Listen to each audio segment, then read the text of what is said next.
Hello everyone, welcome back to DK master classes. आज हम बात करने वाले हैं क्लास 8 का चैप्टर सिंथेटिक फाइबर। और ये बहुत ही इंपॉर्टेंट होने वाला है एग्जाम पॉइंट ऑफ व्यू से भी और आपकी नॉलेज के लिए भी। ठीक है। सो चलो, मैं कोशिश करूंगा कि आपको सारा कुछ समझ आए और इसमें बिल्कुल क्लियर दिखे। बिकॉज ये फर्स्ट टाइम है ना कि मैं आपको चौक से पढ़ा रहा हूँ, अदरवाइज मैं ज्यादातर व्हाइट बोर्ड का यूज करता हूँ। ठीक है। अब जो बच्चे क्लास 7 पढ़ के आए उन्हें पता है कि नेचुरल फाइबर में उन्होंने सिल्क और वूल के बारे में अच्छी तरह पढ़ा था। कैसे उन्हें साफ करा जाता है, फिर उन्हें यार्न में कन्वर्ट किया जाता है फाइबर को, फिर कैसे कपड़े में फैब्रिक में बदलते हैं। ठीक है, सारा लेंथी प्रोसेस है, वो हम कभी डिस्कस करेंगे। फिलहाल के लिए शॉर्टली मैं आपको एक ओवरव्यू दे रहा हूँ ताकि आपको समझ आ जाए। तो चलिए शुरू करते हैं synthetic fibre and plastic. Synthetic fibre and plastic में बेसिकली आपके मन में सबसे पहला क्वेश्चन तो ये आना चाहिए कि फाइबर क्या होता है। देखो, जो मैंने कपड़े पहन रखे हैं, आपने पहन रखे हैं, ये पूरी दुनिया ने पहन रखे हैं। सभी ने अलग अलग तरह के कपड़े पहने होंगे अपने विंटर और समर के हिसाब से, यानी हम कह सकते हैं सीजन के हिसाब से कपड़े बदलते रहते हैं। लेकिन उन्हें बनाने के लिए एक बेसिक यूनिट का यूज किया जाता है, जो है फाइबर। ठीक है। So we can say that what is fibre. पहला क्वेश्चन तो आपके माइंड में ये अराइज होना चाहिए कि व्हाट इज फाइबर, कि फाइबर होता क्या है जी। आप पहले ये बताओ व्हाट इज फाइबर। ठीक है। तो आंसर आएगा फाइबर इज अ, तो भाई भागना नहीं, बोर्ड मत लिख रहा हूं मैं, ठीक है, कहीं तुम चले जाओ छोड़ के। Fibre is a thread like structure, thread like structure, fibre is a thread like structure that is used, या फिर that can be used, that can be used to make different fabrics, different fabric, ठीक है, और other materials. So we can say that, एक तो पहली बार मैं English में लिख रहा हूँ, उसका मतलब ये नहीं कि आपको बस इंग्लिश में वही समझ गए स्किप कर दो, ऐसा नहीं। आपको हिंदी इंग्लिश दोनों में समझाऊंगा, ठीक है, तो डोंट वरी। डेफिनेशन लिखनी जरूरी है क्योंकि एग्जाम में आ जाएगी, नॉर्मली टेस्ट वगैरह में आ जाएगी। बट इस फाइबर भाई बता दो, फिर बच्चा सोचे पड़ जाएगा अरे भाई फाइबर क्या था, क्योंकि हमने ध्यान तो दिया नहीं जब टीचर पढ़ा रहा था। ठीक है ना। सो ध्यान रखना, फाइबर क्या है, थ्रेड लाइक स्ट्रक्चर है that can be use to make different fabrics. और ये बिल्कुल पतले होते हैं और फ्लेक्सिबल होते हैं, ये बात भी ध्यान रखना। ठीक है, it is also flexible, flexible होते हैं, सॉफ्ट होते हैं। ठीक है, तो ये थोड़ी सी बात ध्यान रखना। अब क्या हुआ कि फाइबर जो थे, अगर मैं सोर्सेज के हिसाब से बात करें, सोर्सेज के हिसाब से कि भाई किस तरह से मिलेंगे, तो देखो यार, on the basis of sources classification कैसे करूंगा, देखो मैं क्लासिफिकेशन, क्लासिफाई कैसे करूंगा वैसे, classification of fibres on the basis of, on the basis of their sources, मतलब सोर्सेज के बिहाफ पे, यानी वो मुझे किस तरह से मिल पाएंगे, किन किन सोर्सेज से मिलेंगे। तो वो तीन तरह से होगा, वैसे तो दो तरह से होता है, लेकिन तीसरा सेमी सिंथेटिक जो है, कई बार सिंथेटिक के अंदर ही डाल देते हैं। मैं इसको अलग करके दिखा रहा हूँ, ठीक है। तो चलो, तो मैंने बोला भाई तीन तरह से, एक तो हो गया नेचुरल, एक हो गया सिंथेटिक। ठीक है, जाना नहीं छोड़ के भाई कि तुम चले जाओ स्किप कर दो, टॉपिक बड़ा मजेदार है। नेचुरल सिंथेटिक और सेमी सिंथेटिक। ठीक है, सेमी सिंथेटिक, तीन तरह से मैंने क्लासिफाई कर दिया सोर्सेज के बिहाफ पे कि नेचुरली फाइबर क्या होते हैं, नेचुरली होते हैं fibre, basically natural fibre. So natural मतलब क्या होगा बेटा, natural fibres are those fibre which are obtained from natural resources. ठीक है, which are obtained from, shortly लिख रहा हूँ अभी, डेफिनेशन सही से लिखूंगा पूरी बढ़िया से, ठीक है, आप उसका फिर नोट्स बना सकते हो। अभी शॉर्टली एक्सप्लेन कर रहा हूँ तो पूरी तरह से मैं बता दूंगा definition से।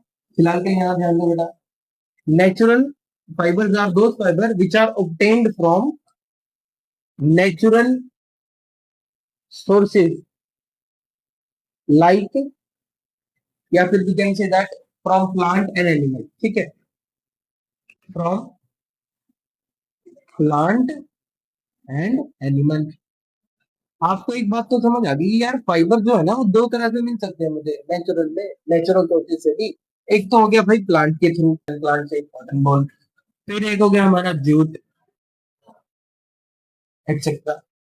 देखो जूट, आपने देखा होगा वो जो बोरी आपने देखी होगी ब्राउन कलर की ना, तो वो जूट की बनी होती है और बहुत ही बढ़िया, इको फ्रेंडली भी है हमारे लिए, ठीक है, इसी का यूज करना चाहिए, प्लास्टिक थोड़ा कम यूज करना चाहिए।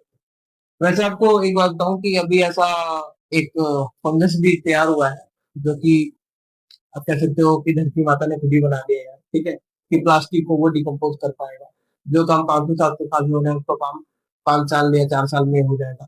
लेकिन अभी इस पे और भी ज्यादा डिटेल चल रही है, उस पे और ज्यादा रिसर्च चल रही है, देखते हैं आगे क्या रिजल्ट आएगा। चलो आगे बढ़ते हैं।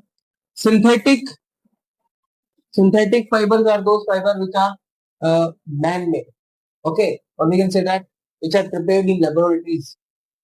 So synthetic fibers are man-made fibers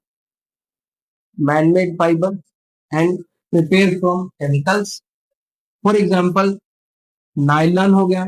nylon, nylon एक बहुत ही मस्त फाइबर है भाई साहब, इतना मस्त फाइबर है कि इसके ऊपर हम जब डिस्कस करेंगे तो बहुत डिटेल में चलेंगे और समझेंगे कि नायलॉन क्यों इतना अमेजिंग है। नायलॉन हो गया, एक्रेलिक हो गया, और अपना रेयन को हम उसमें लिखेंगे। इसके अलावा हम पॉलिएस्टर लिख सकते हैं, पॉलिएस्टर एक्सेट्रा, ठीक है। तो कुछ ये एग्जांपल लिखे मैंने ताकि आपको अंडरस्टूड जाए। सेमी सिंथेटिक फाइबर भाई इतना कमाल का है कि इसने तो मजे ही कर दिए। देखो कैसे, सेमी मतलब होता है हाफ, सबको पता, सेमी सर्कल मैथ में सुना होगा। तो सेमी सिंथेटिक मतलब आधा सिंथेटिक है और आधा नेचुरल, ऐसा नहीं। देखो ऐसा क्या था इसमें कि सेमी सिंथेटिक वर्ड इसलिए यूज किया गया क्योंकि इसमें क्या था कि नेचुरली फाइबर को, मतलब सेल्यूलोज को लिया या वुड पल्प को लिया और उनको केमिकल सिंथेसाइज, मतलब केमिकल का यूज करके उसको एक मॉडिफाइड फाइबर बना दिया गया, ठीक है। तो सेमी सिंथेटिक फाइबर क्या है, एक मॉडिफाइड फाइबर है जिसमें सेल्यूलोज या वुड पल्प लेके उसको केमिकली ट्रीट करवा के एक नए फाइबर बना दिया गया। तो सेमी सिंथेटिक क्या है बेटा, कि नेचुरल फाइबर का यूज करके उसको केमिकल ट्रीटमेंट करवा के, यानी केमिकल इसके अंदर मिक्स करके केमिकल के साथ, तो एक नया फाइबर जो मिला मुझे, एक मॉडिफाइड फाइबर मिला। और एक मॉडिफाइड फाइबर भी हमारा कैसा था, सेमी सिंथेटिक फाइबर, ठीक है। जैसे नेचुरल मैंने आपको बताया कि वुड पल्प है, वुड पल्प को अगर मैं केमिकली ट्रीट करवाता हूँ, सीटी लिखा है ना, सीटी केबल में, सीटी मतलब केमिकल ट्रीटमेंट। तो जैसी वुड पल्प के साथ केमिकल ट्रीटमेंट होगी तो ये एक मॉडिफाइड फाइबर बन जाएगा, रेयन। हम इसमें रेयन ही पढ़ने वाले हैं अपने क्लास 8 के सिलेबस में, ठीक है। तो रेयन यहाँ पर बन गया, तो ये मॉडिफाइड फाइबर बना। और कमाल की बात पता है क्या, रेयन को आर्टिफिशियल सिल्क भी कहा जाता है क्योंकि ये उसी की जैसी प्रॉपर्टी रिसेंबल करता है। चलो आगे पढ़ेंगे बहुत बढ़िया करते हैं, ठीक है। चलो ये हो गया भाई, एक इंट्रोडक्शन हो गई आपकी पूरी, ठीक है। बेसिक बेसिक बातें आपने जान ली कि फाइबर क्या होता है। सोर्सेज के बिहाफ पे 3 कैटेगरी में से डिवाइड किया गया है, नेचुरल हो गया, सिंथेटिक हो गया, सेमी सिंथेटिक हो गया, ठीक है। अब हम डेफिनेशंस को लिखेंगे और नोट्स बनाएंगे बढ़िया से। चलो तो चलिए बच्चों आगे बढ़ते हैं, और इन तीनों की मैंने डेफिनेशन लिख दी है विद एग्जांपल, ताकि आप अच्छी तरह से इसको नोट डाउन कर सके। देखो नेचुरल फाइबर क्या है, which are obtained from natural sources like plant and animal, for example cotton, silk.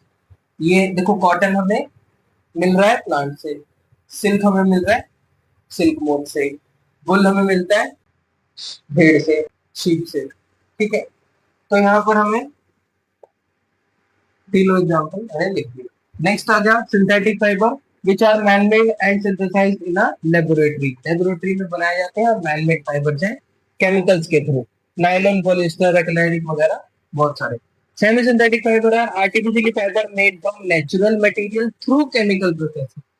Same चीज ही बोली थी ना हमने, सेल्यूलोज को या फिर वुड पल्प को केमिकली ट्रीट करवाते हैं तो हमें रेयन वगैरह मिलते हैं जो कि सेमी सिंथेटिक फाइबर। ऐसे ही हमारे दो और भी हैं, इनको याद कर लेना। वैसे अगर आ गए तो पता होना चाहिए बाई चांस कि विस्कोस और न्योसिल भी हमारे दो सेमी सिंथेटिक फाइबर है रेयन के साथ।